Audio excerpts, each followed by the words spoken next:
Imagine yourself looking out at the vast sea before you. You reach down and you put a hand into the water and you scoop it up towards you. Immediately the water starts leaking through your fingers until the hand is empty. That water is a man's life. From birth to death, it is always slipping through our hands until it is gone, along with all that you hold dear in this world. I'm Luke, and what's the point anyway? I believe it's to follow the way, but let's see what others think. I hope you'll enjoy these conversations as we explore this question together.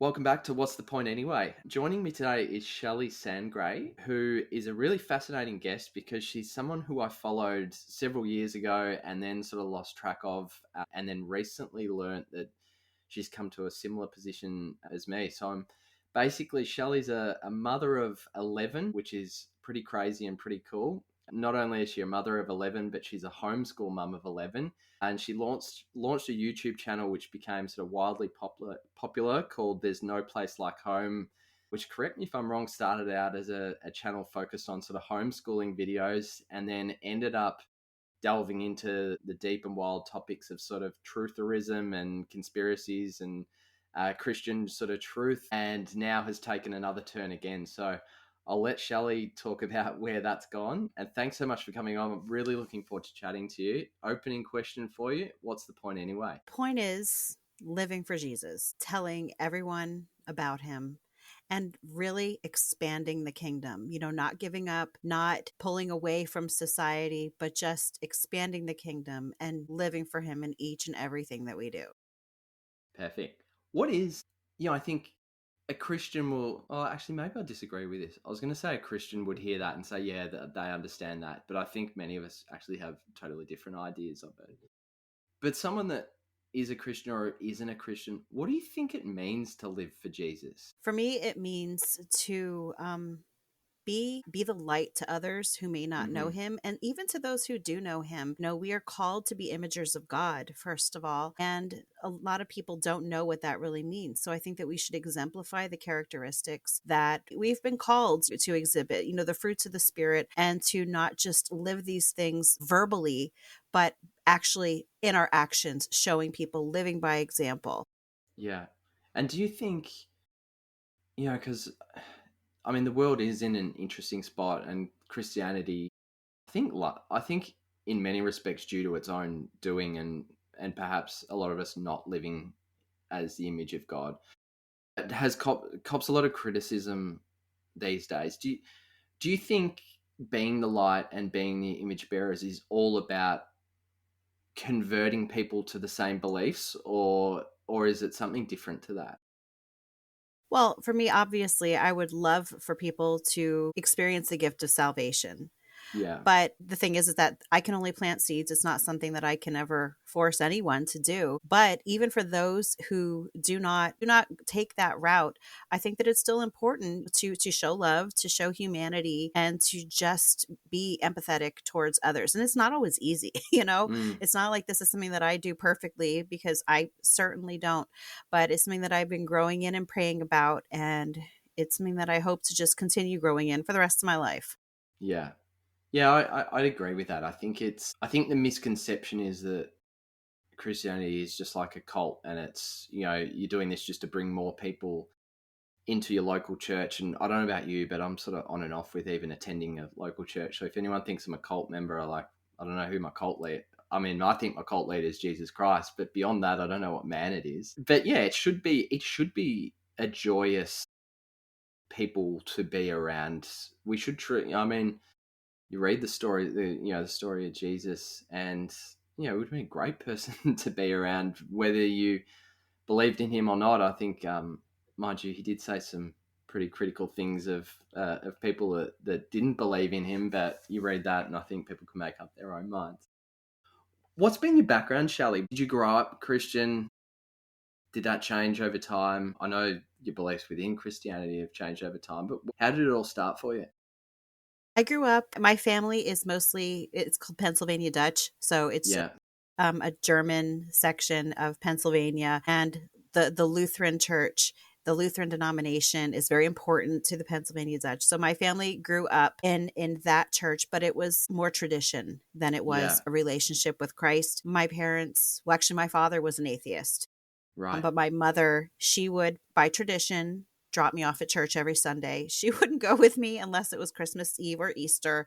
And my dad was okay with her taking me there. He didn't have an issue with that. And then I would just go there to Sunday school, and then I would sit through the church service by myself, because the routine was that you had to go to what are called confirmation classes, very similar to what the Catholics do, Yeah, catechism classes. And then after a year or two, we would become members of the church. But again, it was just, I would sit there by myself, or my best friend, her parents also just dropped her off. They didn't yeah, go to church either. And so with me, it was more, it was tradition for the longest time. I got really involved at church while I was there, though, because I was always an outgoing person. So I was president of the youth group while I was there. And then later on in my 20s, I went on to become a Sunday school teacher and the nursery coordinator, fundraising coordinator. I was a youth advisor for the youth group, all these things, except I realized that I was doing these things more because I felt like it was the right thing to do, because I thought it yeah, was fun. I wasn't doing these things for the Lord.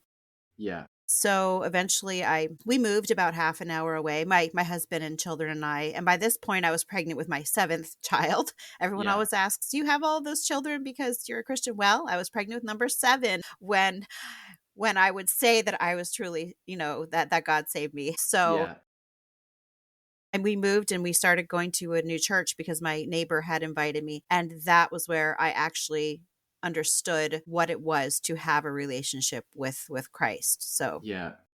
What yeah. was the so was that a feeling of going from it being a tradition to like truly believing? Yeah. I remember when I would go to the church that I grew up in, it was very liturgical. Yeah, And I would try so hard to feel something. yeah. We would just say the same things every week. It was very mechanical. Everyone in the congregation, they sounded like robots, to be honest. And not to be, and I probably sounded like one too, because that's what everyone else did. Yeah, yeah, But I wanted to feel something and I didn't feel anything. So I was the member of a book club. I would order books all the time. And I was always ordering books on religion, and even books by atheists on religion, just trying to figure it all out, watching history channel documentaries on the Bible and everything. yeah, And I can look back on it now and I can see the Lord, kind of drawing me along to him. That was the path that I took. And then I got there. So, yeah. yeah. How what year was it that you had that sort of, real sort of conversion experience? 2007. Yeah, okay. So I'm just trying to, because I know where you sort of ended up. So I'm trying to get an idea of like, what was your worldview around that point in time? Were you always, because you said you were sort of a youth leader, so you were active, you're involved, and then you started to mention a few things there that touched on your sort of real deep sort of yearning for real truth. Were you always a bit of a skeptic? Did you see things differently, or were you a normie, so to speak? I think I was a normie for quite a while, because when I was in school, I did very well at school, so I Yeah, played the school game very well. And it was actually homeschooling that opened my eyes to all of the lies that we were being told, because I just looking into, I have to go all in whenever I do something. So of yeah, yeah. course I had to look into the It's entire I think history of I think education. that's a similar trait with me, and a lot of us are the same. My wife will sort of put her head in her hands when she hears you say "go all in." She's like, "Oh, that sounds like the guy I know." Yeah. And so that's what I did. I found, I looked into the history of education, and I read a book called The Underground History of American Education by John Taylor Gatto. And I was just like, what? When I was reading this. And that was when it all started. So, Yeah, okay. And how many kids did you have at that point? And with that, did your kids start out in regular school and then you moved them into homeschooling? yes, not all of my children have been in school, but my first six spent at least some time in school. And, my sixth, it was just like a year of pre-K and then like 2 or 3 months of kindergarten. So Yeah. they did start out in public school. My oldest son, he kept bugging me. He wanted me to homeschool them. And I was like, no, I have too many children. There's no way I'd be able to handle doing all of that. But then I met another family who did it, who only had one less child than I did. So I was like, okay, I'm going to try this. So I Yeah. did it when I started homeschooling, my seventh child was then about 5 months old. Yeah. And so I was newly pregnant with my next one, actually. So, because they were only 12 months apart.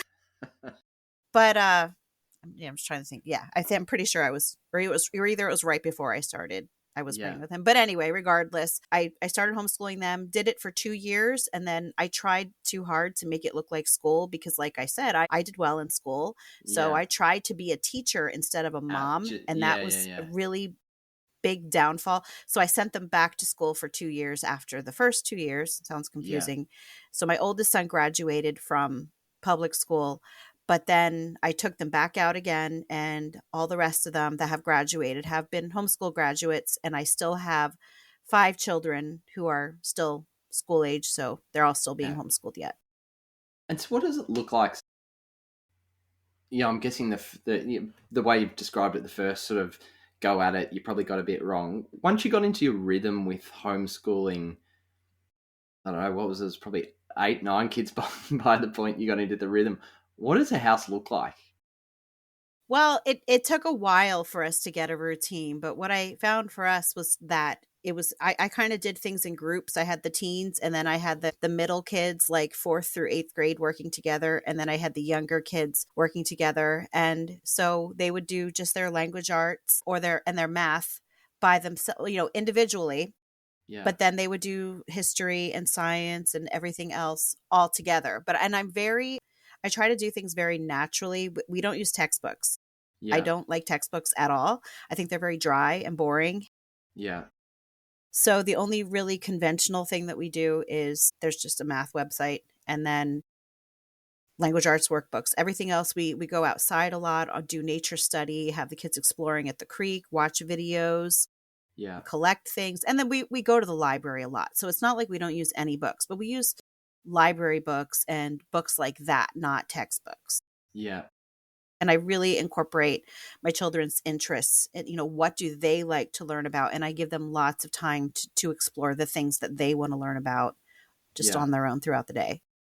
And so, like, when you started doing this, were you like a total weirdo to attempt this, or is it? Because my understanding is it's a lot more popular in America. So where I am in Australia, look, 5 years ago, I don't think there would have been lucky to be 1% of kids that were homeschooled. I know that has changed a lot, and it's booming in the post sort of COVID lockdown world. I mean, Melbourne, where I am, was the second most locked down city in the world, and Oh, wow. that woke a few people up, and a few it didn't. A lot it didn't, but it certainly woke up a few. So I know there's a lot of people homeschooling now. My kids are still sort of kinder age. We still plan to sort of send them through the regular school system. It's got its challenges, and maybe that position changes in time. But I know in America, it's a lot more popular. Has that changed recently, or were you sort of one of the forerunners of that? Well, because of the church that I was going to, I actually knew a few other homeschooling families. And so I didn't feel like much of a weirdo. I think Yeah. my extended family thought I was a weirdo anyway because of all the children I had. So I was okay with that. But yeah, I never really felt like a weirdo. There are definitely more homeschooling families now. But Yeah. to be honest, it doesn't feel much difference than it did back in 2007 when we Yeah. started. Okay. Yeah. Yeah. So I started the year that I was saved. That was several months later was when I started homeschooling then. Yeah, makes sense. Yeah. So what was that book by what was the guy Gatto, I think was his last name? Gatto. Yeah, Yeah. Gatto. So Yeah. that's you first start venturing into seeing the world a bit differently, maybe with not quite the same rose-colored glasses that you had prior to that. What were some of the lessons from that book that then you started to see in the schooling system? That are at least in America. So keep in mind, this is about the American education system, but it's Yeah. based on the Prussian model of education. And the Prussian model of education, Yeah. they wanted to create obedient soldiers. Yeah. And so if you take it and change it just for schooling, the American education system was about creating obedient citizens who would do what they were told. And in some essence, creating obedient factory workers, because this was during the Industrial Revolution. And so the Rockefellers, John D. Rockefeller, there are some famous quotes of things that he said about education that people are like, what? But I think one of I don't remember if it was him, but it was basically that where they don't care about creating scientists or men of learning. They want to be able to mold Yeah. each individual's mind. It's just in a very bad paraphrase. Yeah. That's what it was. And then just that they incorporated even things from like the Indian caste system into the education system, and how children are labeled. And once they receive that label, whether they're intelligent, whether they are, dumb, anything like that, I'm saying dumb in quotes. These are Yeah. their thoughts. And no matter what that child does, then they're kind of slapped with that label the rest of their school period. Even if they start doing really well, they're stuck there. So Because I think yeah. I mean, you mentioned the Prussian origins of it. That's of what was the Prussian Empire, like 1800s, I think, was it? Yeah. Because I think like kindergarten comes from it's like the Yes. German word kinder. You say it in a German accent, kindergarten. And that Yeah. was their model, wasn't it? That Yeah. they would start early, and the state would ensure that it produces people that it needs. And the state doesn't always, an oppressive state doesn't always like sort of entrepreneurs and free thinkers.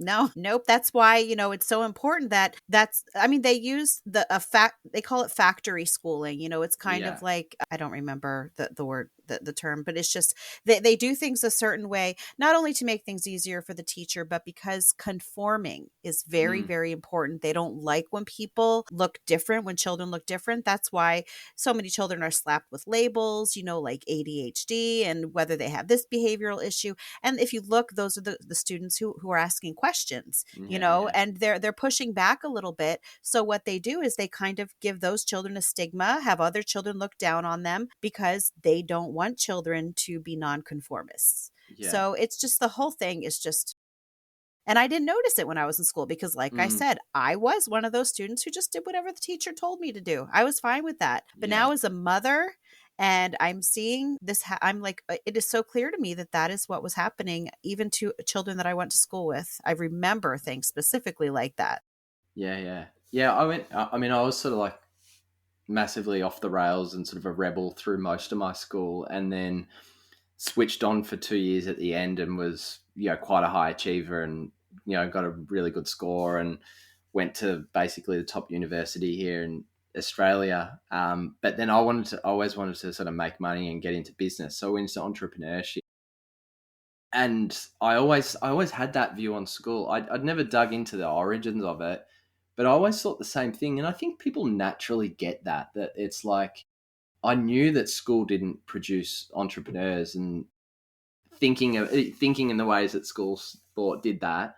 But I never dug too much deeper into the why. But when you look into the origins of it and the people behind it makes total sense. I don't think it's a crazy conspiracy. I think people can see that in, the evidence of people that it produces. I mean, I went to a, sort of inner city sort of private school here in Melbourne, and I remember in my final year someone saying that what these private schools produce, if you want to graduate with a high score, you want to buy an inner city house, you want to work at a Big Four accounting firm, you want to be a member of the local sort of cricket, local golf club and tennis club, then go to a private school. It'll produce a lot of people that look exactly the same, and high achievers so far as, I guess, society sets the rules. But don't you dare ask questions or go against the flow, or create Right. things that are different or not in accordance with what the state wants to set out to achieve. Yeah. So I honestly think that, because I know how I was even shaped in school, and I was formed into that conformist. And I think that it's made me rebel even more, because I'm like, how dare you do that to me? So homeschooling is your first step into really rebelling against, raging against the machine, so to speak. Where did you start to then go from there? Where once you start asking questions about schooling and you're realizing that school is the big sort of psyop that it is, what are your sort of next steps? I started looking into things like the Nephilim of Genesis Yeah, 6. And just because a lot of the answers that I received in church when I would ask about Genesis 6, and they would say, well, those are the sons of Seth when they were talking about the sons of God. So I went I went down a rabbit hole with that, yeah, learning about that. And then I just learned to be very, very wary of the news yeah, and the history that we were being taught. And then I stayed probably within those lines, like the Nephilim, and just being cautious of the other things that I was learning about. I loved alternative history. Just there was a show called America Unearthed. yeah, And I know now that if it's on TV, he's part of the establishment. I know that now. But it gave me a lot of things to actually look into that too. But then 2017, I fell into the flat earth theory. And then I was watching that and I'm like, how can people think that? So yeah, yeah. That was your I first thought. How can people think the Earth is yeah, and I flat? didn't Yeah, it wasn't in an angry kind of way, and I wasn't like, "Oh, they're so stupid." It wasn't a belligerent. It was just like, yeah, how yeah, could yeah, people think? It was more like a curious. How could yeah, people think that? And I was yeah, bored. So I just yeah, started watching those videos and I'm like, "Oh." And then as I'm looking into that, that's when I started learning about so many other things like what we can call the jabs, because I don't know how censorship. I don't know how that goes. So I started looking into that, and I just started looking into all of the other lies of history, yeah, and it just it just seems like it never ends everywhere that you yeah. look. So And that's like people, so. yeah, So that's 2017, was it? yeah, Yeah, because I mean, that to me feels like it's not even 10 years ago, but the world's changed so much in 20, 20, I think 2016, you had Trump coming in, you had sort of Brexit happening. I feel like the world of like 2014 is like unrecognizable now, isn't it? yeah, But yeah. 2016, 2017, I was still more or less a normie. I was always skeptical, but still sort of a normie. But people like you in 2016, 17 were, yeah, I'll just say it because I don't think this about you, but I'm just, I'm sure you've heard it, but like the total lunatics, right? Hmm. Hmm. And then now the last 4 years, the average person's like, you know what? Yeah, I could probably believe that. Like I know, like that was sort of the early days of the whole Q and QAnon stuff, and maybe I'll get some of your opinions on that. Yeah. But I remember seeing a interview on, I don't know, CNN or something, and the lady asked Trump, she's like, so there's these crazy people that say there's sort of a group of satanic people that are pedophiles and that they kill children and that they run the world. You don't seriously subscribe to that or something, do you? And I mean, even me then, I would have thought like, yeah, these people are sort of nuts. And then now in 2024, you've got like the Epstein stuff and you've got the Diddy stuff and you've got all these, and people are like, oh yeah, it's not really that far fetched. It's sort of on like mainstream news channels now. So what's your last like 8 years been like from 2017 up until now, sort of seeing these sort of fringe ideas start to become mainstream and looking really at the world and people sort of waking up. But I think waking up's an interesting topic, and we'll get into that with sort of how some of your content. But what's the experience been like for you?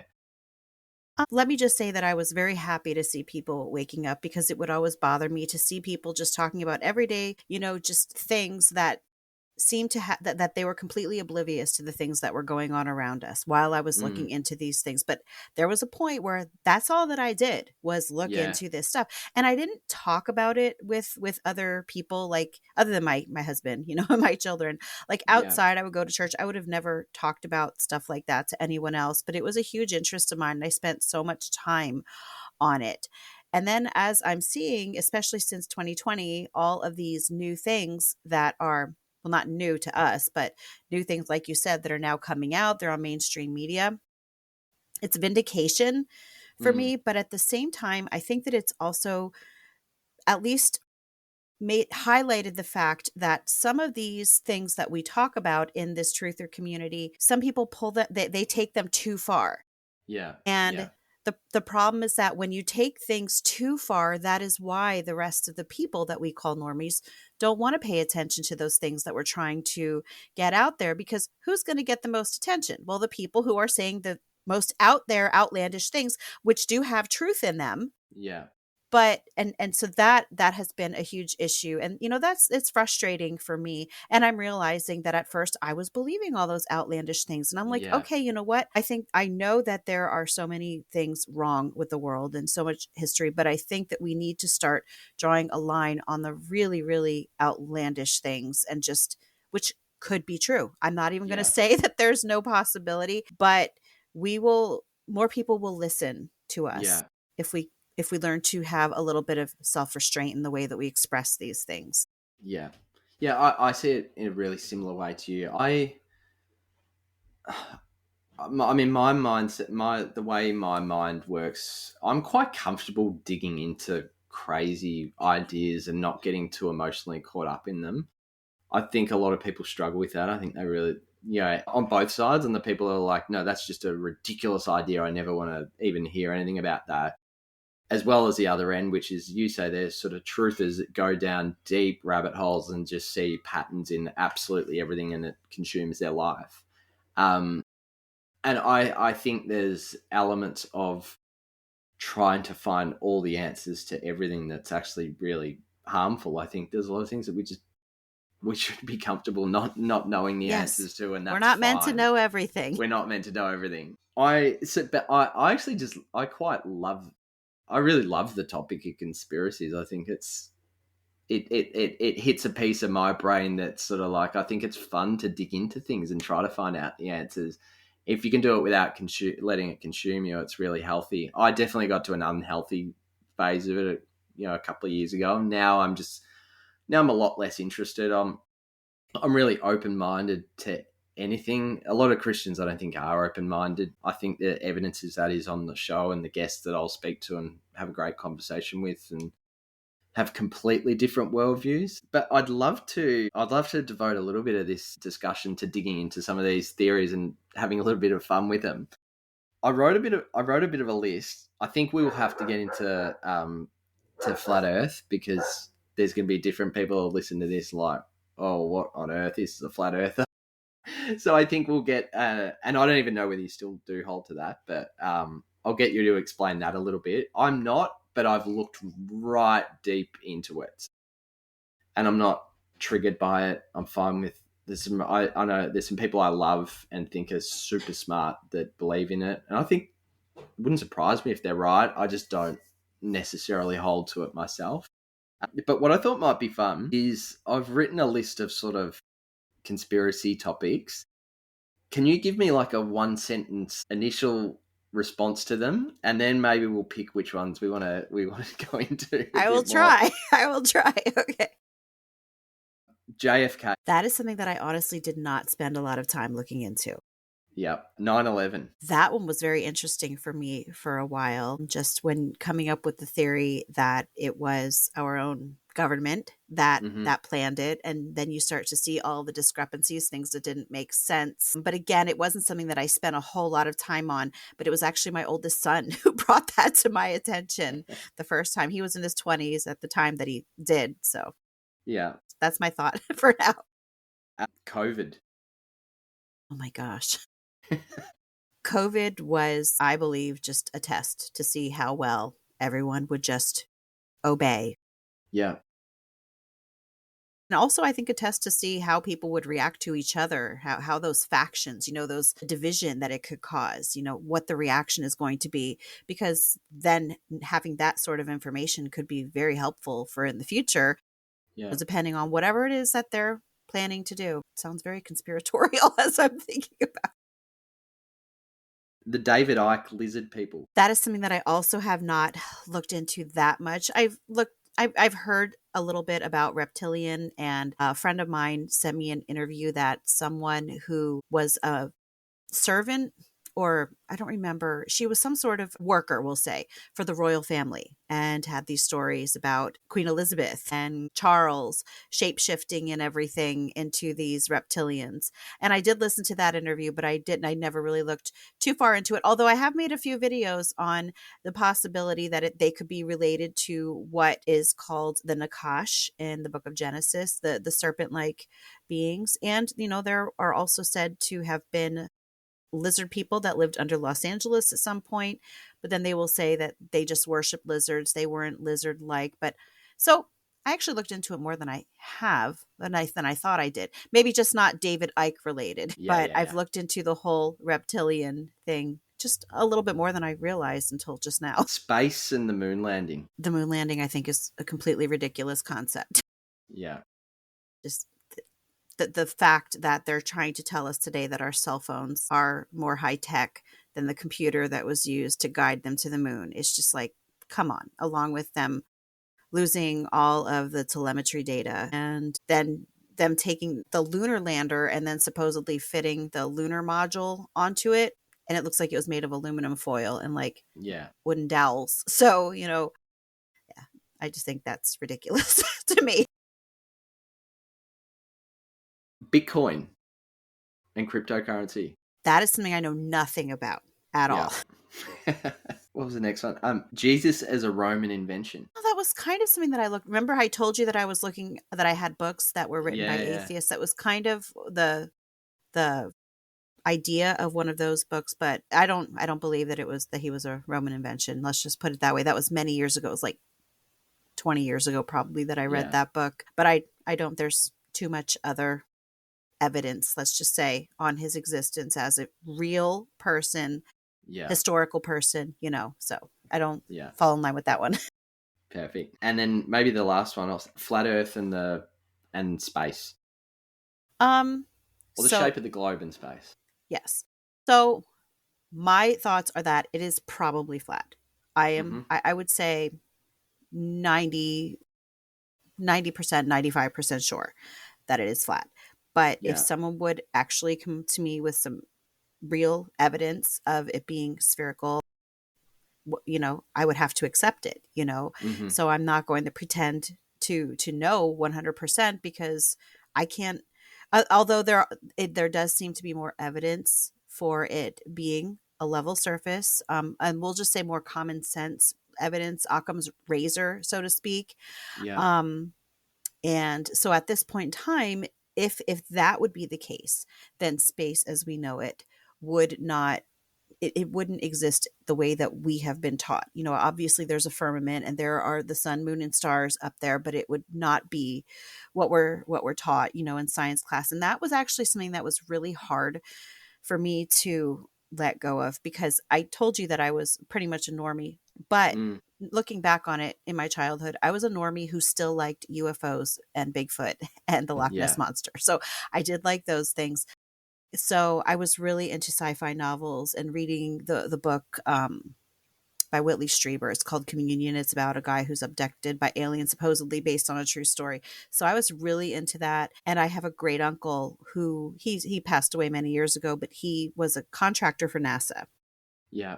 And I used to be really proud of that, because if you ask different family members different things, my brother says that he designed the first astronaut suit. I don't think it was the one that they actually wore supposedly on the moon, but it was maybe the first one. And then my mom, I think, used to say it was the first helmet that he designed. Either one. I looked up his name, couldn't find anything. So I don't know if any of it is true, but I was really proud of that fact. So then it's not like I had this aversion to space and NASA and stuff to begin with. I actually really, really liked it. Loved it. So it was hard for me at first. So what's your view on, what do you think's going on with like NASA and, I mean, Elon with SpaceX and the Russians and the Chinese? Like, what's going on with all the space stuff? I think that a lot of it is used for black budget things. They're trying to hide a lot of money, so NASA gets billions of dollars from taxpayers every year. And so, I mean, they could be using it for things like that. They could also be using it for technology that they don't, I'm sure they have technology that we have no idea what they Yeah. have. The stuff that we have now, they probably had 50 years ago, and we're just learning Yeah. about it now. So I think that it could be used for that, and also maybe a distraction. I know that there are a lot of people who believe that Project Bluebeam is going to at one point be a thing where they use this pretend alien invasion to, some people think that it's just going to be an alien invasion. Some people think they're going to use Project Bluebeam to pretend that Jesus is coming back, but it's actually Yeah. Project Bluebeam. There are so many different things that they could be up to. And, to be honest, though, like, I haven't really been up on this recently. Yeah. I kind of go in kicks, like I'll get Yeah. really into one subject and I stick to that for a while, and then I move on to another one and stick to that. And sometimes I will go back to another one. But yeah, I haven't really thought about that one much lately. Yeah. And so why do you think the Earth is flat? Or why do you think it's most probably a level flat surface? Well, there are a lot. First of all, water is level. It Yeah. it takes the shape of its container. I think water level is the most compelling that there's something going on. Yeah. Yeah. Yeah. Yeah, and just the idea of water wrapping itself around a ball, and they say that it's gravity that's holding it there, but it's like, well, if gravity is strong enough to hold that water to a ball, why is it not so strong that birds can still easily fly, and moths can fly, butterflies can fly, or leaves can just lift up and blow away. So just, things like that. Also the fact that you can see things that you should not be able to see. The Chicago skyline was visible. It should have been way down if you Hidden would have by a measured. curve. Yeah, if you would have measured, if you calculate the distance behind the horizon that it should have been, it was not. Yeah. Just those sorts of things. I think that a lot of times they're very common sense things that we don't think about very often. Just the idea that if you actually look at military documents, old military documents, it says that it's a flat, non-rotating plane. So, just those things. Yeah. And why? So, who would want to? Why would they make? Why would a lie about a spinning globe be made up? And then who's behind? Like, who's behind it? I think that one of the largest reasons, and I'm going to use Mark Sargent's words if you've heard of him, I don't know, but I think they could be using it to hide God, because there are so Yeah. many people that, because of the whole universe model and planet model and everything, they think that we're just one of hundreds of trillions or whatever of planets that are out there, and we're just an accident Yeah. and we have no meaning. And it shows you those posters like "You Are Here," and then it Yeah. shows Yeah. all the other stars and everything. You're a dot. You're a meaningless dot. Yeah, yeah. And I Yeah. think that a lot of people, and now that there are, on the other hand, a lot of Christians who believe that we are special because we are on this ball, and we're in the Goldilocks zone, and God created all of these specific things just so that we could live here on this earth. So I mean, I see that there are two sides to it, but Yeah. I think that, and I also think that it could just be a mockery of God, because it just seems that there are people who hate God and they like to invert everything. We see Yeah. that going on everywhere around us. And I think it's just another inversion, taking something that he created and making it completely different, or at least making it appear to be completely different. Yeah. And I think that, just the idea of it being this enclosed plane, it just really helps to keep in mind of how the closeness of God, how near he really is to us. Yeah. So, what about the idea that, I mean, you've lived in this world with your channel, and I've probably lived in the world as well, maybe not in as much a prominent way as you have, but I know a lot of these, like, quote unquote truthers that, every conspiracy I went through there, they've got a thesis answer on, and they take the contrarian view on every single one of them, including the Jesus as a myth one, right? That for every person that comes to a view that the earth is flat, I think maybe there's one that comes to Christ, and most others that end up sort of with a more or less occult worldview around God. That's been my challenge with it, is that, like, I mean, Jesus came and his own people didn't recognize him. That, to me, I used to think this, but I now sort of think the opposite, that the knowledge of God and the fellowship with him has never been about knowledge. How do you see that now that your sort of eschatological position's changed a bit? Do you mean more on the occultic like what Yeah. people are saying. Yeah. So when I was reading all of those books, and that was something that I looked into. There was another book that I read. It was called G period O period D period. I don't remember who the author was, but it was just talking about how God stands for guiding, organizing, and designing. And so Yeah. that was just one of many books that I read that kind of showed all of these different views of who God is. But I always came back to the evidence of, the disciples, of even historians like Josephus, who Yeah. he was a Jew, and he wasn't a Christian, and he talked about Jesus. And just seeing him work in my life, to me, there's no question, because I have Yeah. seen Yeah. all of the way that he brought me to him, the way that he called me to him through all of the searching that I was doing, all the seeking that I was doing. Pastor David Curtis on Berean Bible Yeah. Church, I think I like the way he says it. He says that there's no such thing as a seeker, because there are like seeker friendly churches out there. He's like, we don't seek God, God seeks Mm. us. And Yeah. I love that. And I truly, believe that he did that. But I'm sorry, what was the last part of the question that you asked me?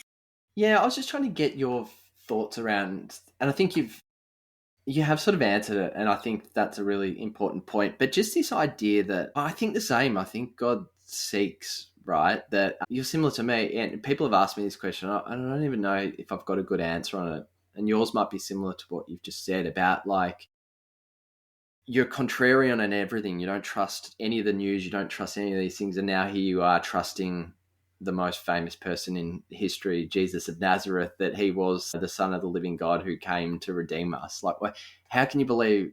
No, you believe that, but you don't believe anything else. And I can't explain it. For me, it's this. I don't know. It's this inner feeling that's different to anything else, but it's not knowledge. Early days when I became a believer, I like to think that it was knowledge, but the more I look back, it wasn't. It's faith, and that sounds Yeah, very simplistic. yeah, What I truly believe is that, first of all, God, he can preserve his word. So they always talk about people are changing the yeah, Bible, and they're writing things, that aren't supposed to be in there, and they're adding to it and removing from it. And I first of all believe that God can preserve his word. But I mm, believe that searching all of these conspiracies that I have over the years, every single one brings me back yeah, to God. Everyone. I even thought to myself for the longest time, because I noticed that I don't want to sound like I'm preaching on my channel, because I don't believe that I should be doing that. yeah, But at the same time, I'm like, okay, I need to start trying to sound less preachy in my videos, but every single topic leads mm, back to God. You just cannot deny it. And then when I fell into fulfilled eschatology, it was yeah, like everything clicked then. And I was like, this is what it all leads back to. mm, So like you said, it's a feeling, but for me it was just like every path that I was taking, no matter which way I would go, it all ended up at the same place. yeah, yeah. I Yeah. think that's true for even things like your early topic of like looking at homeschooling and the schooling system. Ultimately, all it is another group of people trying to establish themselves as God. Yeah. So they need to I mean that's why in communist China and the Soviet, these sorts of regimes are deeply sort of atheistic because they need to be, because the state becomes the god. So Hmm. there is always an authority. It's just a matter of who's going to fill that void of being the authority. Yeah. And that was actually, now that we're talking back about school again, there was another quote. It was by a signer of the Humanist Manifesto.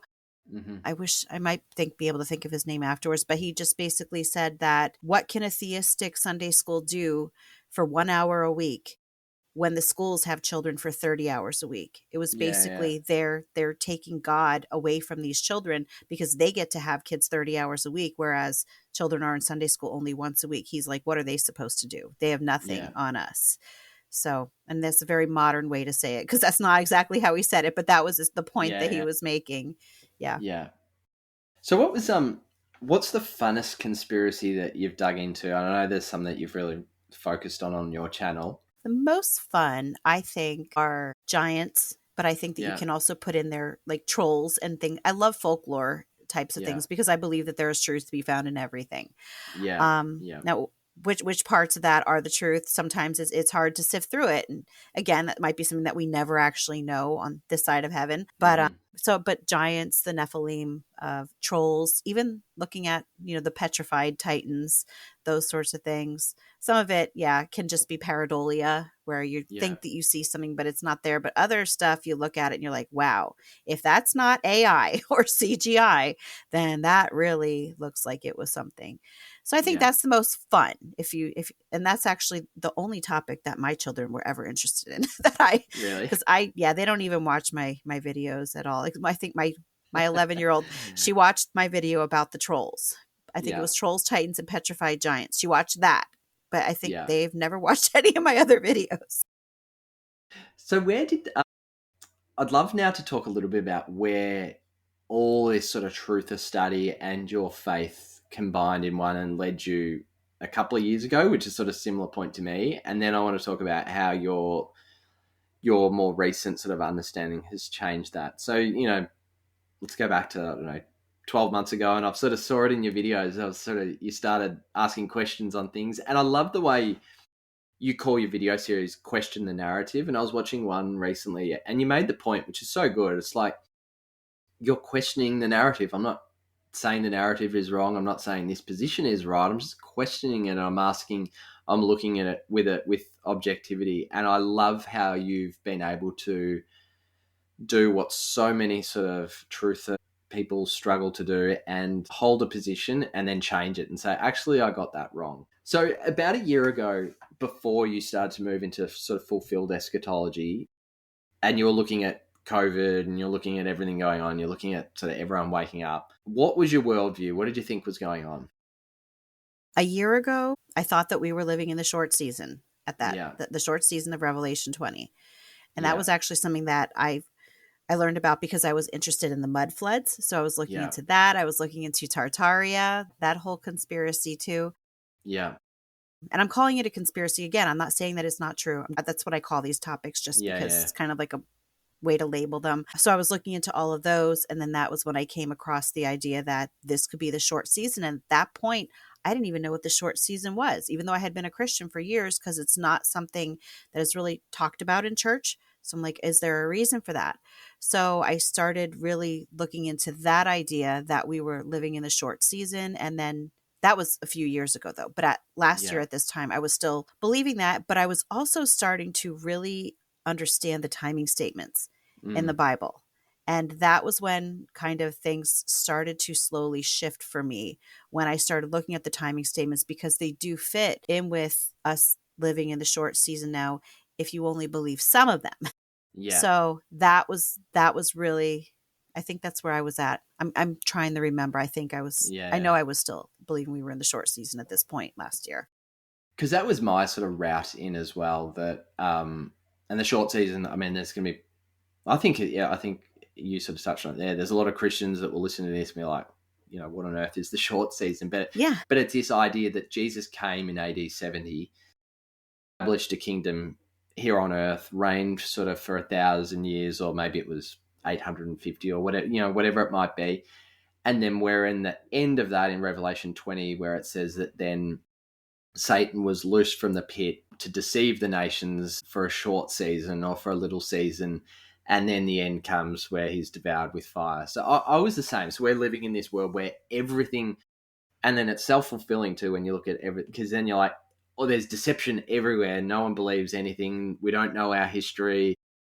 There's these theories of mudfloods. There's some sort of big resets that appear to have happened with civilization in the 1700s, which explains why no one really can trace their genealogy back more than a couple of hundred years. There's seemingly wickedness everywhere in the world, so therefore Satan's in control, but we must be in the final stages of that, and there's going to be some major event, and then Jesus is going to come, final time, destroy Satan, and where, the believers go to heaven and everyone else sort of goes away. So how then do you go from believing that and seeing all these things? I mean, you've run a channel digging into them, the truth of these deceptions, to now you're like, we are in the kingdom. Yeah. And it's been here, and Jesus is the King of Kings and the Lord of Lords. He's reigning right here, right now, and this is, the eternal state, whatever you want to call it. How's that shift been for you? It was hard for me, obviously, at first, because at first people were just kind of leaving very polite messages, not messages, but comments on my video saying, you're almost there. You're almost there. You need to look into full preterism. You need to look into covenant eschatology. And then they would just say certain things like, we are on the new earth now. And I would be like, that's ridiculous. Look around you. This isn't the new earth. How can that be? And there's all the evil that's going on in the world. And the thing is because I was still being with the mindset, the truther mindset, which I still have, but with the truther mindset, you kind of focus on all of the negative. Like all you see, all you notice are the negative things going on around you. So you're not going to notice all of the advances that we're making and all of the good things that are happening. And at the same time, if you have a large group of people hyper focusing on all the negative things, they're not taking time to expand the kingdom because they think that the kingdom is already doomed. Yeah. So that was really tough for me. It took a lot of humility to realize that I was reading the Bible completely. I believe that I was reading the Bible completely wrong. Yeah. I was taking it too hyper literally. It's something that, and I even go now to a dispensationalist church. Yeah. It's hard for me to sit through some of the sermons, but like the fellowship there though. Yeah. Do they know your position? Mike Sullivan was my most recent guest. I'm sure have you come across Mike? He's coming on my channel in January. Yeah. So, is he? Yeah. Mike's awesome, and he went to town on dispensationalism on our episode. So you'll be the one that follows him. So to now think that you hold a similar position to Mike and say that you go to a dispensationalist church, people will be like, oh, okay, that's interesting. But it's not. It's a different. Like my pastor is a progressive dispensationalist, which is a little bit different. I don't know. All I know is I was asking him questions. Yeah. And he did tell me at one point that preterism makes a lot of good points. So he did. So I talked to him in that way, but I don't think he realizes that I've settled on this right now. I think he knows that I look into things, but he does. Yeah. But anyway, I forget what I was getting at though. Dispensationalism, like I think that they focus way too, like they read the Bible too literally. Yeah. And I don't know if you've heard of the Left Behind series. Yeah. Yeah. And that I was really into that for the longest time. Yeah. That's where I was getting my eschatology. And that is also super, super literal. And so not growing up, but once I started going to these churches, if you would hear of someone not taking the Bible literally, they would scoff at it and say, you have to, you have to take all of the Bible literally. And I didn't know any better. I was like, okay, they said that the Bible has to be taken literally, so I'm going to. And I think that with the short season, you can easily fall into the same trap of taking it way too literally. And so it took a lot of humility for me to admit, okay, I have not been reading this correctly, and I need to maybe start paying attention to how the people actually meant it when they wrote it. Who did they write it to? And the people who it was actually written to, how would they understand this? Because it wasn't anything like what I was understanding. So that took quite a bit for me to finally realize. What do you make of the phenomenon? And I call it a phenomenon because for me, it's weird, right? That the idea of fulfilled eschatology is joyous, right? It's confirmation that Jesus was who he said he was. He proved the prophecies that he said came true, which proved that. And then we have now all the promises that were ever offered to the Old Testament prophets, everything that they were waiting on, everything that the New Testament writers could see, was at hand. And yet you tell people and they're like, they don't want, they do not want to hear it. How do you go, how have you found that, because it's when you're into the sort of, there's something alluring about the sort of truth, the idea of, and people do it and I did it, you read the Bible as if you're the central character of it and you're in this special generation where it's all about you and you get to live through that, and it's like the ultimate sci-fi novel. Yes, that's what I said. And so people struggle to move away from that. Even as appealing as a message as it is, it's like it's like the most like horrific message that you can deliver to most Christians, sadly. So I know you've sort of seen that in your channel. I mean, you've got what, just short of 80,000 subscribers. I know videos 2 years ago you probably had 1,000 views. Now all of a sudden it's like It 10% of well, that, isn't it? yeah, it dropped drastically Yeah, when I started taking this view, and I'm like, that's fine with me, because I'm not going to pretend to believe something that I yeah, don't think is true. So I'm fine with losing them, because I just want to speak the truth. yeah. Yeah. And what's been the biggest change in your outlook? Have you gone, you said, you focus on the negative, all of a sudden then you start focusing on the positive.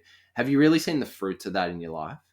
Yes, I have so much less anxiety now. Mm, Like, I suffered from really debilitating anxiety for the longest time, yeah, because I was so focused on all of the bad things, and I was completely overlooking all of the good around me. So now that I know that, Jesus kept his promises, and we are living in the new earth, and, beyond this, and I was talking to my children about this. When we pass from this world, it's like walking through a door. We are mm, still alive in heaven. He is the God of the living. So it's not like heaven is not for the dead. yeah, We are living there for an eternity. How much better can you possibly get than that? So just living with that outlook, and knowing that of course, there's going to be bad things that happen. There are going to be governments that try to overtake us. And as I was just talking about in one of the videos that I just did, I kind of look at it as a 2 steps forward, 1 step back scenario, yeah, because Isaiah 9, I believe, it talks about for the increase of his government and of peace. And I said, okay, so his government and peace will increase. So if you take the outlook that on the new earth, everything is immediately perfect, and it's a paradise on earth, and everything mm, is just an earthly Garden of Eden, it wouldn't need to increase, because it would already be perfect. But mm, Isaiah 9 tells us that it increases. So what yeah, I am looking at is, the Bible also tells us that the earth will go on forever. His kingdom is forever. He has an eternal kingdom.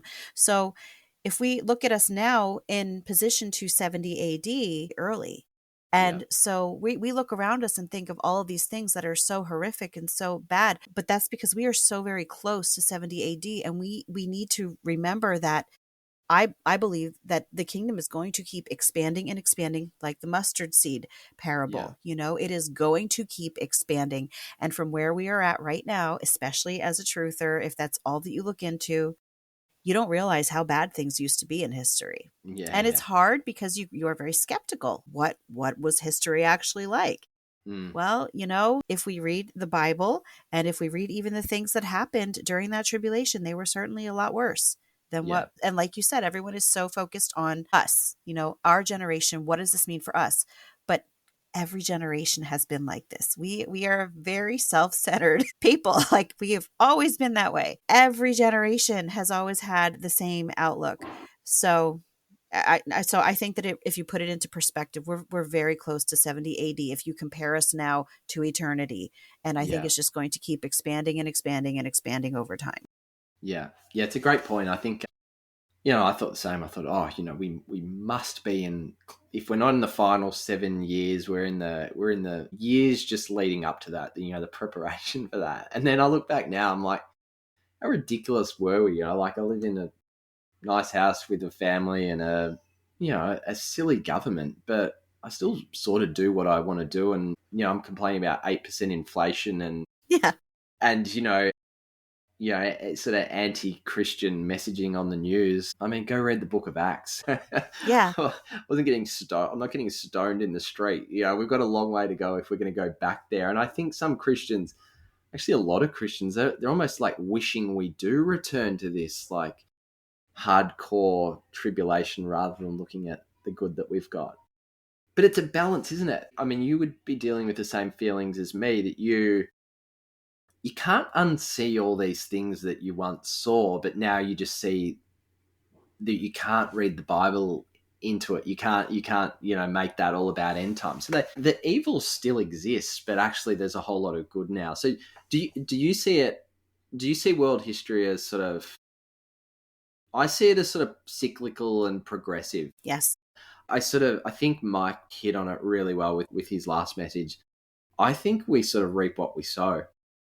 So I think the church, the culture that we live in, and the circumstances we have are basically our scorecard for how we're acting as Christians. If we have the power to rule in righteousness, and if we, reject that power and act like fools and, look at all the negative and complain and don't be their light bearers, well, the world is going to be a pretty miserable place, isn't it? Yes, and it's true, because if you have that mindset where you're just, I think was it John MacArthur, I think who said at one We point, lose down here. yeah, and he Yeah. said something like, "Don't polish brass on a sinking ship." Like, Yeah. why would you do that? So basically, just don't worry about it, because the things are only going to get worse. Well, if Christians have that mindset, yes, that's what's going to happen. It's a self-fulfilling prophecy, Yeah. and it's happening because Christians are not taking our role as priests and kings. We're not doing the things that we have been called to do, because we are looking at things incorrectly, and instead of expanding the kingdom, we're pulling out of the kingdom. And what is happening is, yeah, it's going to continue to get worse Mm. if we do not do what we have been called to do. And Yeah. so we have no one but ourselves to blame for that. Yeah, agreed. So what are you studying at the moment, Shelley? So you sort of, because I mean the Bible just opens up, doesn't it? Once you see sort of fulfilled eschatology, then you're like, okay, now I need to look at this entire narrative in completely differently. And that, I mean, I'm probably a bit over a year into that journey, and however many years I live will be the amount of years I spend still learning new things and seeing things differently. What are some of the things you're really grappling with at the moment? Right now, I'm still really into studying more of fulfilled eschatology. Yeah. I'm reading Christianity's Great Dilemma now by Glenn Hill, and it's a good book for beginners, but it also clarifies things and makes it easier for me to express myself when I'm trying to explain things to people. Yeah. I'm actually reading Armageddon Deception by Mike Sullivan too, Yeah. as a matter of fact. But one of the things that I'm grappling with, and this is actually when it pertaining to full preterism, is demons. Yeah. Because there are so many people who say there is still demonic activity, and I swore for the longest time that I lived in a haunted house. Yeah. And there were things that I thought was evidence of it. And so that's something that I'm still struggling with. I have a pastor, not the church that I'm at now, but another one. He was a missionary in Africa, and he was telling us the things that he actually saw with his own eyes there. Yeah. And so I know that Revelation 21, is it talking about, or 22? It says that outside the gates there are Yeah. The sorcerers and things like sorcerers. that. Yeah. Yeah. So that's something that I'm grappling with. I'm trying to come to terms with that, because it says that Satan and his angels would be reserved for the lake of fire. But I don't believe that demons are angels. I believe that they're Mm-hmm. disembodied souls of dead Nephilim. So, which Yeah. might be another topic altogether. So Yeah, it's definitely, because I'm just, I have a different view on Nephilim, but as you've said it, I'm yeah, like, I'm not even going to get into yeah. this now. Yeah. And so it's not even something that I really have been looking into it, but I'm still trying to figure that out. But I'm at the point Yeah. now where I'm like, the Bible is not wrong. It is my Yeah. understanding that is having issues at this Yeah. point in Yeah. time. Yeah. So, Yeah. but if the Bible says it, I believe it. So my next episode, which I'm recording in a couple of days, so it'll be the one that comes out after this one, is the topic. We're doing like a little side study, and the topic is demonic possession. So I have three guests. It'll be Mike Miano. Have you come across Mike? If not, Oh, you love Mike. Mike's really, really good. And so Mike's position is that, I'm pretty sure his position, I won't put words in his mouth, I'll let him clarify it, but I think he sees more or less that sort of preterist idea that demons equal idols. mm-hmm. Then I've got Kirsten Barton. I don't know if you've come across Kirsten yet. She was also a guest on the show. She thinks the demons still exist. And then the third guest is Stephen, who came on the show, not a Christian, grew up in a Christian church, was homosexual, left the church, became a minister in the Satanic Temple, then left that, and he's a great guy, and we had a really good discussion, totally opposing worldviews. And he's, I don't know, he would say his faith now, he's working it out. He doesn't know the answer to all things, but he has a blog called sort of sacred tension. So he writes a lot of, and he wrote a blog post on on demonic possession, and he obviously grew up his entire life. His father was an exorcist, so Oh, wow. believing that he was possessed by demons. So I've got three totally different views, and we're just gonna thrash it out and see where we land on it. Not as a debate, more just like an open roundtable conversation. So, because I think it's a fascinating topic. I probably lean towards the Mike Miano position that demons equal idols, and I think because I mean, I was the same as you. I completely believed in Nephilim being sort of the fallen angels. I don't hold to that view anymore. So that changes a lot about how we think about these spirits. But it's a fun topic, so I'm looking forward to. I'm not dogmatic on it either. I'm pretty sure Mike Sullivan is absolutely a believer in your position on the Nephilim as well, and Mike's sure. I think Zach Sullivan. If you've heard of Zach Sullivan, Zach Davis. Zach Davis. Oh my gosh, Yeah, I'm sorry. Mike Sullivan. I'm combining their names. Okay, Zach Davis. Yeah, he has the position that you have, that they are idols. Yeah. And I think he and it's something I have to look into more. I'm at this point, I'm not willing to say anything. I just need to look into it first. I was atheist for like 30 something years, and then End Time, then Little Season, then full preterist. My days of saying I'm settled on something are over. Yeah. Yeah. If I see something that changes my mind, it'll change my mind. It's what do they call it? At this present time. This is my position, and in 2 weeks it may well change. Yeah, and that's that's one complaint that I get from people. A lot of people on my channel are not happy, I told you, with my eschatological position, and they say that I'm wishy-washy because I changed. Yeah. And I'm like, well, would you rather have me lie and pretend? Yeah. Or, if I come across new information, I'm going to share it. I'm not going to pretend that I didn't come across it just so that I don't change my mind. I have to change my mind if I believe that I'm wrong. That would, where's your integrity if you don't, admit to that? So. Yeah, I think there's so much cognitive dissonance in critics of that. You're like, well, do you want me to be fixed on, like, is there a point in time that you're happy with what my views are and you want them to be fixed? Or because for me changing my position, like going from atheist to believing in Christ for starters, is like proof that I'm open-minded, and we won't even get into the sort of the sovereignty of God and whether I chose or whether he chose, but that, and then changing positions, like for me that strengthens my case of showing that I can study new things and learn new things. But it's like people are happy with it until you start disagreeing with them. And then they want you to just go back to what you were. Yeah, that's what I said. You always want to question the narrative until your narrative is being questioned. Then you're not interested anymore. But I have said to people already, well, you're calling me wishy-washy now, but my question is, if I would have been coming from a different point of view and then all of a sudden started believing your point of view, would you still be calling me wishy-washy, or would you be okay with clarity. It? Yeah. Full of clarity. Yeah. Oh, well, awesome. Can't please them all, right? You definitely can't. Yeah. Shelley, thank you so much for being so open. I've loved having you on, loved digging into your views and watching your channel now evolve and seeing how you're starting things out. So I can't wait to see where you go next with different things. And I love your humility in terms of the way that you've gone about it. What's ahead for the next year or two for you now? At this point in time, I don't have any long-term plans for what I'm going to cover. I do plan on having my channel, though. I'm just going to go wherever the Lord leads me. And then just life. I just continue homeschooling my children, looking forward to the birth of a new grandchild, enjoying my children. I also run a biblical womanhood ministry at my church, so I'm going to do that as well. Continue with that, Lord willing. I think that's about it. I'm just go wherever the Lord leads me in every area of my life, and hopefully I'm not kicking and screaming while it happens. Perfect. And it helps that you're not having to do all that whilst also planning for the final year or two of the world until it gets burnt up. Yeah, that takes a big weight off my chest. Awesome, Shelley. Okay. Well, thanks again. I look forward to staying in touch and really appreciate all that you've shared with us. Thank you. Have a great night. You too. Thank you. See you later. Bye. Thanks for listening. If you enjoyed this episode, please hit like and subscribe to get notified when the next episode is live.